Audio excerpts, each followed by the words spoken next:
বাড়িতে ফ্রি টাইমে ভাবছো কী করবে? তাহলে একটা কাজ করো, একটা ক্যাপসিকাম নাও, তাকে ছোটো ছোটো করে টুকরো টুকরো করে কেটে ফেলো। তারপর একটা টমেটো নিয়ে সেটাকেও টুকরো টুকরো করে কেটে ফেলো। এরপর একটা মিক্সিং বোল নিয়ে তাতে এই টুকরো করা টমেটো আর ক্যাপসিকাম দিয়ে তাতে কিছুটা পনির থাকলে দিয়ে দাও, পাস্তা পিৎজার সস দিয়ে দাও, তারপর কিছুটা মেয়োনিজ আর তার সাথে কিছুটা টমেটো সস দিয়ে দাও। ঝটাপট একটা চামচের সাথে সেটা মিক্স করে ফেলো। ভালোভাবে মিক্স হয়ে গেছে, এবার সেটাকে সাইডে রেখে দাও। এবার একটা বেকিং ট্রে নাও, তাতে ব্রেডগুলোকে ঝটাঝট সাজিয়ে ফেলো।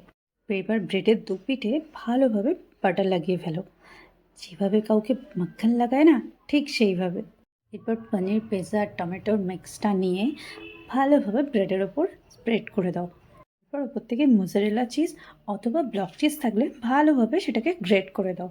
এরপর ওপর থেকে কিছুটা পিৎজা হাব মিক্স আর চিলি ফ্লেক্স দিয়ে 4 মিনিটের জন্য মাইক্রোওভেনে বেক করতে দিয়ে দাও।